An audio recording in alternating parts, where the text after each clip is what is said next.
Well, joining me now is Ruthie Blum. She's a former advisor in the office of Israel's Prime Minister Benjamin Netanyahu. She joins me now from Tel Aviv. Ms. Blum, it's good to have you on the program. You've heard the news today. These are some of your most important allies coming out publicly to pressure Israel to change course. The UK today summoning the Israeli ambassador. This appears to be unprecedented. Is this the only way now that Israel's friends can get the Prime Minister's attention? Well, thank you for having me, Brent, but I would like to say something before I answer that question. I'd like to say that in your entire interview with the representative from the Red Cross, neither of you mentioned once Hamas or the hostages who are being purposely starved by their captors, and did not have one visit from the Red Cross in the 19 months since Hamas committed the worst atrocities against Jews since the Holocaust.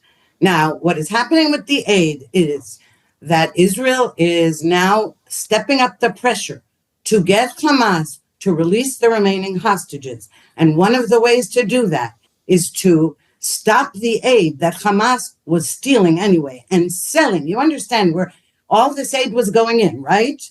Hamas wasn't distributing it. It was selling it to the civilians. And I say so-called civilians, because we'll get to that in a minute, at exorbitant prices. Now, you feeding your enemy while you're at war and you're trying, listen, this war could have ended on October 8th had Hamas put down its weapons and returned the hostages, and had the people of Gaza in all these months, not one of them even gave a clue as to where the hostages were being held, many in civilians' homes as well as in tunnels, and, may I add, by UNRWA employees. So the UN has also been complicit in this whole thing. Ms. Blum, and I think it's really, I'm sorry. Let me just pick up on what you said that about Hamas and its actions that you claim are taking place inside of Gaza. I, as a journalist, I can't talk about that because we're not allowed inside Gaza to be independent journalists. So this is all hearsay. What you're telling me is happening. I have no way to independently verify it. Okay, but you have a way to independently verify what the civilians of Gaza are going through. The point, first of all, there are journalists allowed in Gaza. They're accompanied, of course, because it's a war zone.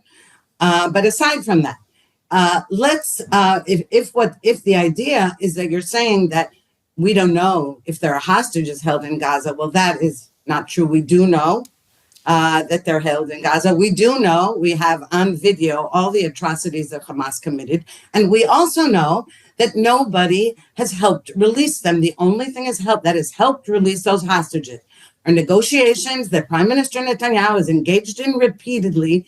Not only that, but pressure, military pressure. And in this case, there is just, there is the humanitarian crisis with the hostages. But Ms. Blum, I want to just stick, though, with the situation, the humanitarian situation in Gaza. Yeah. Why not agree to allowing an independent body to go inside the territory and to assess what is going on? If that were to happen, then you wouldn't have your most important allies having to go public to pressure your government. Or how do you see it? But why do you say that? UNRWA was operating in Gaza all the time. UNRWA teachers, UNRWA workers. There have been many people going into Gaza. But that's an organization that's an organization that the Prime Minister does not trust. So what I'm saying is that the suggestion has been made to allow another independent organization to go in and assess the situation, and that has been blocked as well. No, well, Hamas, excuse me, what about the Red Cross? Is that an independent organization whose job it is to visit prisoners of war? And in this case, you're talking about innocent people who were snatched out of their beds on October 7th, 2023, and have been languishing in those tunnels and in the homes of Gazans. I mean, you didn't mention once about the job of the Red Cross to visit the hostages, to report on their condition. I understand what you're saying, but I just don't see it that way. We have to win this war over a brutal terrorist organization that would kill you as soon as look at you. They hate the West, they hate America, they hate Europe, they hate infidel But Miss Muslims, Christians. Ms. You Blum, know, but I just let me ask you about what we saw today. Even one of your most important allies, Germany, has come out and publicly criticized what is happening inside Gaza. That certainly is signaling to the rest of the world that friends of Israel are unable to get Israel to change course on a situation that Israel's best friends think is bad. Okay, you're right. And that is why Prime Minister Netanyahu decided that he would allow supplies in, but with a mechanism that would vet those supplies, preventing Hamas from stealing them. And the way to do that is, first of all, not to have endless amounts of products like flour that can be resold, but rather to set up kind of soup kitchens, something like that. In other words, feeding the Gazans who are, by the way, told where the points that they can get food and medicine, where those points are, and to tell them to get out of the way of the combat zone, which Israel has been doing throughout the war, warning civilians, phoning them, sending leaflets with our Arabic spokesman, telling them where to go, how to get there, where to get the food. But this time, rather than, for example, yes, baby food, rather than having Hamas, we also have to have IDF soldiers in the area to make sure that it's not terrorists going there to steal the food and resell it to the people who need it. But from the outside, people are asking, they're agreeing with you that, yes, these measures should be taken, but why didn't they happen 3 months ago? Why have we had to go almost 3 months and create a humanitarian crisis? It was part of the strategy of the war that many Israelis were begging for, to put maximum pressure on Hamas so that it would surrender. Pressure along with